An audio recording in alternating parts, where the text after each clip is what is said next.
واديك جيت. جاهز للي هيحصل بعد كده؟ Teror yang melanda Hotel Luna masih terus berlanjut. Kejahatan hantu penunggu kamar 207 seolah tak ada habisnya. Hantu itu tak pernah puas merenggut banyak nyawa hanya untuk menguak kebenaran tentang apa yang terjadi di masa lalu. Kali ini, Jamal benar-benar dalam bahaya. Ia dituduh membunuh setelah beberapa orang melakukan ritual pemanggilan arwah di kamar itu. Pak Michael terpaksa memecat Jamal dari pekerjaannya, berharap kondisi hotel kembali kondusif. Apa yang sebenarnya terjadi? Berikut ceritanya.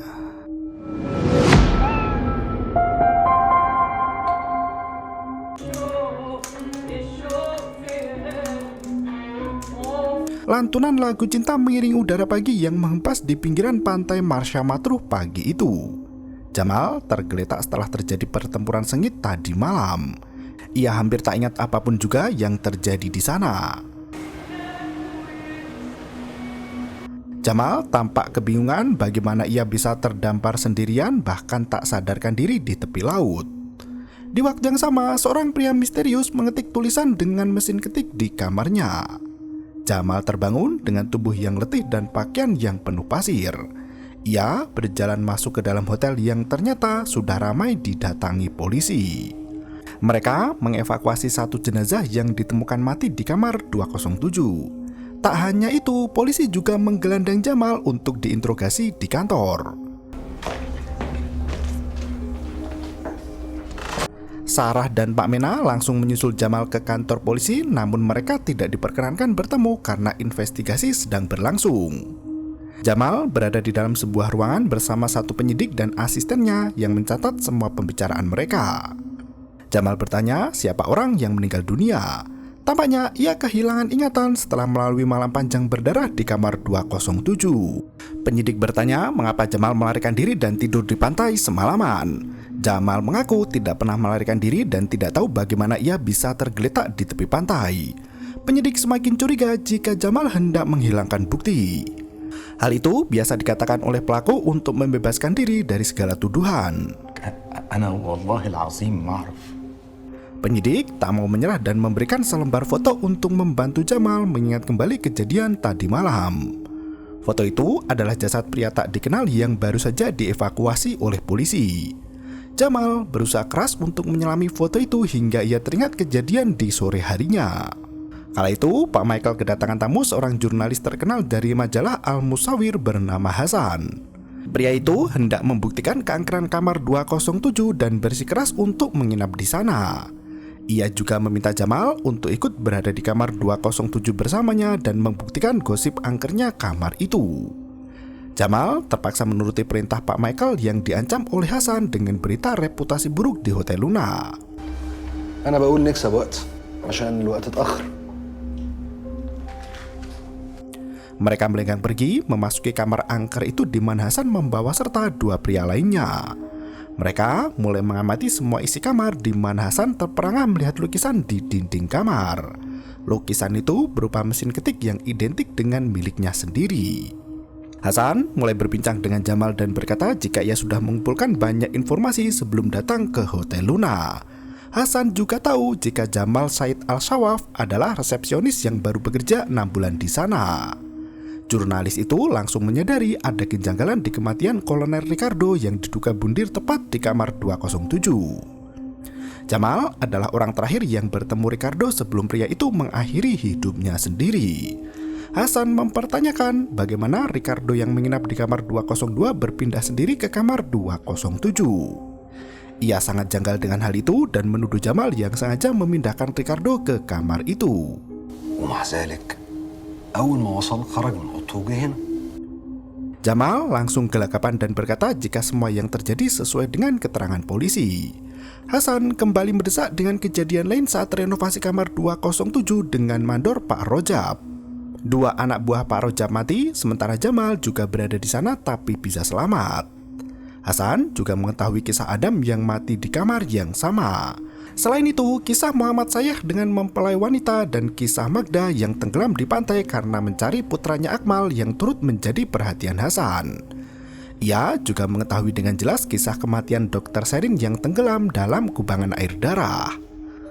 Lamunan Jamal tentang kejadian semalam langsung buyar begitu penyidik berteriak padanya.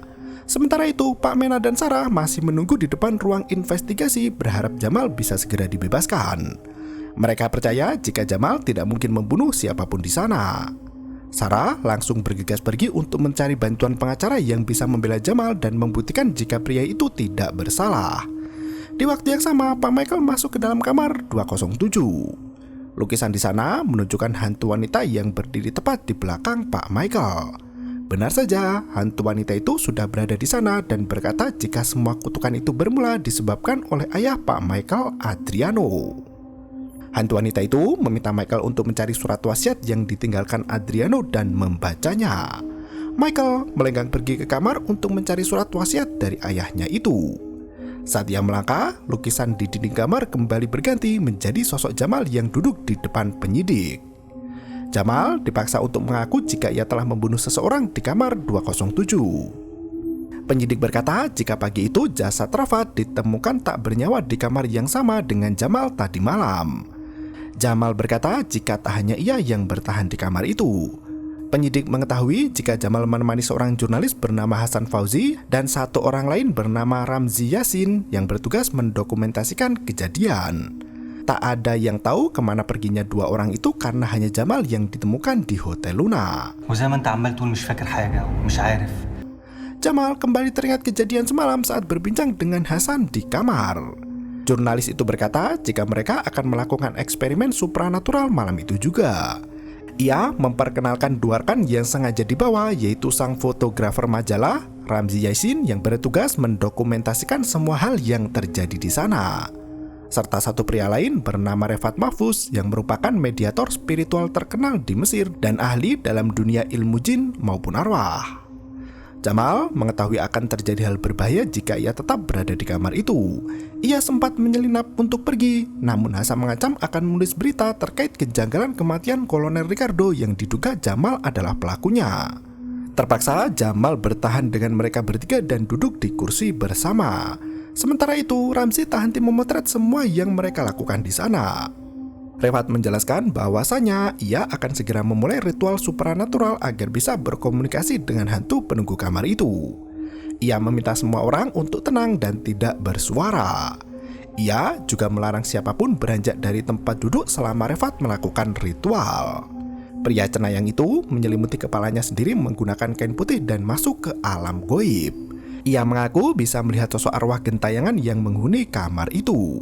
Pada awalnya, Rafat mengira jika arwah itu adalah seorang pria, namun saat ia berjalan mendekatinya, ia melihat dengan jelas hantu wanita penunggu kamar 207. Jamal tak kuasa menahan rasa takut dan melenggang pergi ke balkon menghadap laut. Hasan meminta Rafat untuk berhenti sejenak dan melangkah pergi menghampiri Jamal. Hasan menuturkan jika kedatangannya ke Hotel Luna bukan semata-mata untuk membuat berita buruk. Ia memiliki motif lain yang sangat penting demi keluarganya sendiri. Lukisan mesin ketik di dinding kamar itu adalah mesin ketik yang sama dengan miliknya di rumah. Bahkan detail meja serta barang lainnya pun sama. Hasan tak bisa berkata jika lukisan itu sebuah kebetulan karena kini lukisan itu sudah berubah. Ia mengajak Jamal untuk melihat lukisan di kamar yang menunjukkan ada hantu wanita berdiri di dekat pintu balkon. Penyidik kembali menyela cerita Jamal yang berusaha mengingat kejadian semalam. Ia bertanya mengapa kamar 207 begitu spesial hingga banyak orang yang hendak mengetahuinya. Belum sempat menjawab, seorang pengacara bernama Khalid Abdul Rahman datang untuk membela Jamal di sana. Rupanya Khalid adalah teman kuliah Sarah yang diminta untuk membantu dan bersedia membela Jamal. Sarah meminta Pak Mena untuk kembali ke hotel agar pekerjaan mereka tidak terabaikan. Sementara itu, Sarah akan tetap berada di kantor polisi menunggu hasil akhir investigasi. Sesampainya di hotel, Mustafa sudah menunggu dengan sangat cemas. Ia berkata jika Pak Michael sudah menunggu Pak Mena di ruangannya. Pak Mena langsung menemui atasannya yang tampak sibuk mencari sesuatu. Pak Michael duduk sejenak mendengarkan cerita Mena terkait kasus Jamal yang ditahan polisi. Setelah mendengar kondisi yang cukup genting menimpa Jamal, Pak Michael meminta Mena untuk menutup akun Jamal dan memberikannya gaji terakhir. Ia memilih untuk memecat Jamal dari Hotel Luna agar tidak mencoreng nama baik bisnisnya. Pak Mena tak bisa berbuat apa-apa mengingat kondisi Jamal yang kini dituduh sebagai tersangka. Investigasi berlanjut hingga malam tiba. Sebagai pengacara pembela, Khalid bernegosiasi dengan penyidik untuk membiarkan Jamal pulang. Negosiasi itu berlangsung cukup pelik di mana penyidik tetap bersikeras agar Jamal ditahan di sana sebagai satu-satunya terdakwa. Sang penyidik memaksa Jamal untuk melanjutkan ceritanya. Malam itu, Hasan membeberkan satu kisah tentang mantan resepsionis yang bekerja di Hotel Luna sebelum Jamal menggantikannya. Sang resepsionis itu bernama Rusdi Mahmud yang sudah bekerja selama 2 tahun di sana. Entah setan apa yang merasuki pria itu, di suatu pagi, Rusdi keluar dari hotel dan berjalan menuju ke tengah air laut dengan membawa pisau lipat. Pria itu mengupas kulit wajah kirinya dan membuang kulit itu ke laut semacam ritual persembahan. Setelah melakukan hal gila itu, Rusdi tenggelam hingga tubuhnya mengambang di tengah lautan. Hasan berkata apa yang dilakukan Rusdi adalah cara yang sangat aneh untuk mengakhiri hidup. Anehnya lagi, saat Rusdi melakukan hal gila itu, di waktu yang sama, Jamal pergi dari Damanhur untuk mencari pekerjaan baru di Marsha Matruh. Hasan meyakini ada yang berbeda dengan Jamal karena pria itu berhasil tetap hidup meski sudah masuk ke kamar 207 berulang kali. Semua pekerja yang masuk ke kamar itu harus menanggung resiko kematian seperti yang terjadi pada Rusdi dan Huda. Hasan menceritakan adik Pak Michael sembari memberikan foto anak yang membawa bola biru bernama Marco. Anak itu dinyatakan hilang dan lenyap begitu saja sesaat setelah memasuki kamar 207. Kejadian itu terjadi pada tahun 1934 di mana kamar 207 semakin menahan banyak korban tepat setelah Marco menghilang. Refat memanggil dari kejauhan meminta Hasan dan Jamal untuk segera merapat. Mereka melakukan percobaan ritual yang kedua untuk berbicara dengan hantu penunggu kamar itu. Refat kembali menutupi kepalanya dengan selembar kain putih dan berbicara dengan makhluk gaib di sana. Setelah memaksa hantu itu untuk bicara, tubuh Refat mulai gemetaran dan kesulitan bernafas. هو بيعمل كده ليه؟ أستاذ رفعت Jamal dan Hasan berusaha menyadarkan Refat, namun pria itu tak bergeming. Tiba-tiba, tubuh Refat menyemburkan asap tebal dan terangkat ke udara sebelum akhirnya terpelanting ke tanah. Ramzi yang ketakutan berlari menuju pintu keluar, namun ajaibnya pintu kamar itu menghilang. Semua pintu dan jendela kamar berubah menjadi dinding tebal. Saat lampu berkedip, suara hantu wanita memanggil Hasan dan memperingatkan agar pria itu tidak mengulang kesalahan ayahnya. هنا يا حسن ما كانش المفروض تكرر غلطة. Jamal membuka selembar kain yang menutupi wajah Refat. Ternyata wajah pria itu terbakar di dalam kain putih yang masih utuh, entah bagaimana caranya. Mereka menyaksikan di detik terakhir sebelum cenayang itu mati dengan cara tidak wajar.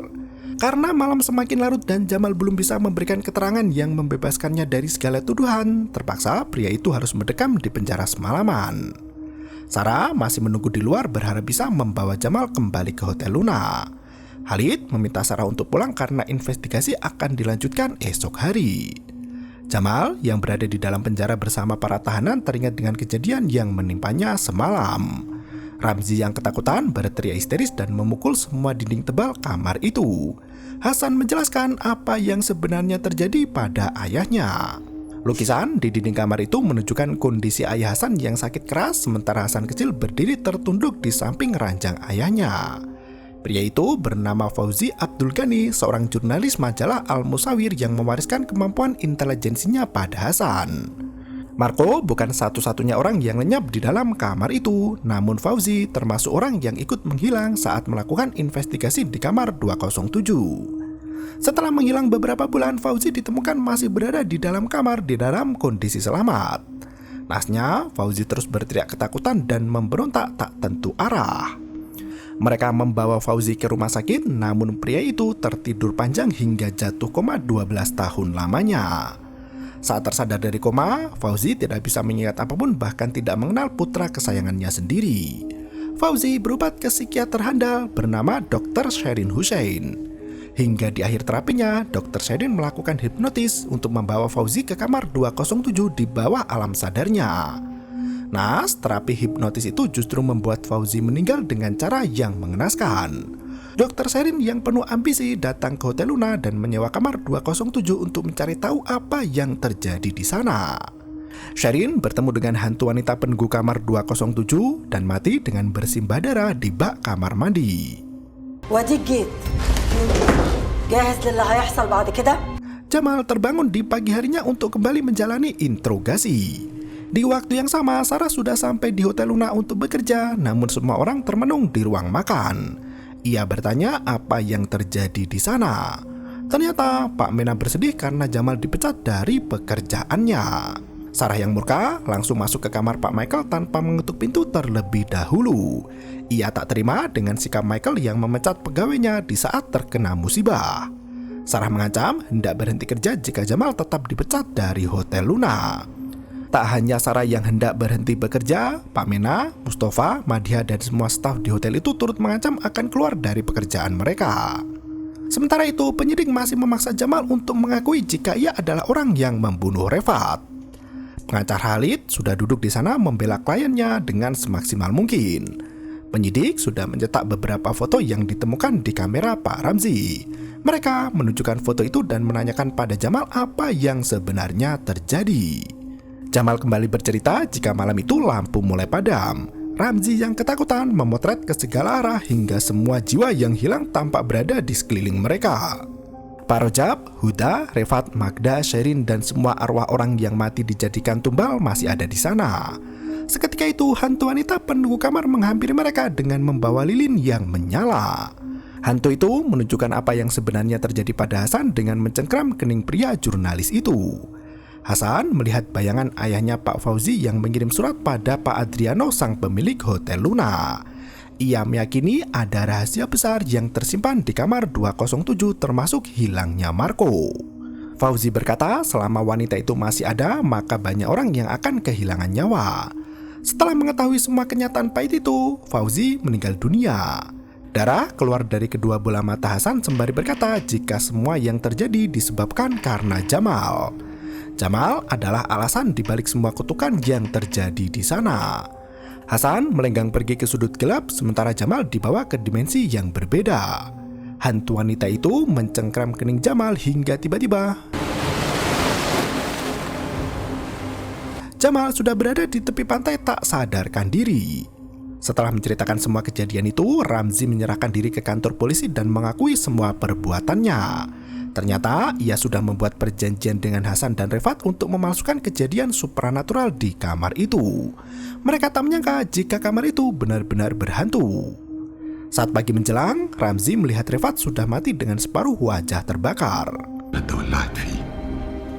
Mengetahui Refat mati, ia dan Hasan terus melarikan diri sementara Jamal terus mengejar mereka berdua. Terpaksa Hasan memukul tengkuk leher Jamal menggunakan batu hingga pria itu tak sadarkan diri. Penyidik pun bertanya apa yang membuat Ramzi bersedia mengakui hal itu. Ramzi berkata jika ia ditemui oleh hantu wanita yang meminta Jamal untuk dikembalikan ke Hotel Luna. Hantu wanita itu mengancam hendak membunuh Ramzi jika tidak menuruti permintaannya. Akhirnya Ramzi dipenjara setelah mengakui semua perbuatannya di Hotel Luna. Semua rencana dan rekayasa itulah yang membuat Refat terbunuh sementara Jamal tidak terlibat dalam rencana itu. Jamal terbebas dari semua tuduhan dan diperbolehkan pergi dari kantor polisi. Sarah dan Pak Mena sudah menunggu di depan ruangan dan berbahagia melihat Jamal bebas. Sarah sangat berterima kasih pada temannya Khalid yang mau mendampingi Jamal hingga tuntas. Ramzi digelandang ke jeruji besi namun tatapannya tampak aneh melirik sinis ke arah Jamal. Tampaknya Ramzi mengetahui akan adanya rahasia antara hantu wanita penunggu kamar 207 dengan Jamal. Mereka segera kembali ke hotel di mana Pak Michael mengurungkan niatnya untuk memecat Jamal. Ia justru memberikan waktu libur selama beberapa hari agar Jamal bisa bekerja dengan fit kembali. Sebelum Pak Michael pergi, Jamal memberikan foto Marco pada atasannya itu. Di malam yang larut, Sarah menghampiri Jamal di pantai sebelum gadis itu pulang ke apartemennya. Meski sudah terbebas dari segala tuduhan, Jamal masih terlihat khawatir dan cemas. Ia mengaku tak bisa pergi dari hotel itu karena tak mau meninggalkan Sarah sendirian. Dalam kesempatan itu, Jamal mengatakan perasaan yang sesungguhnya. Selama ini, ia hanya bisa memendam perasaan itu karena takut ditolak oleh Sarah. Kali ini, Jamal tak peduli lagi dan tetap menyatakan cintanya untuk terus bersama Sarah. Gadis itu tersenyum merka menandakan cinta Jamal terbalaskan. Sarah pun berjanji tak akan meninggalkan Jamal meski badai dan ombak menerpa. Di waktu yang sama, Pak Michael sudah menemukan surat wasiat sang ayah yang berisi kebenaran kamar 207. Adriano berkata jika teror di kamar itu dikarenakan oleh dirinya sendiri. Ia meminta maaf pada Michael karena menyebabkan semua kutukan itu terjadi. Ia juga meminta maaf atas teror yang terus terjadi di kamar itu setiap malamnya. Penyidik mendapati ada kejanggalan dengan hasil jepretan Ramzi. Tampaknya foto itu saling menyambung satu sama lain. Ia mengosongkan meja untuk menyatukan foto-foto itu seperti puzzle. Ternyata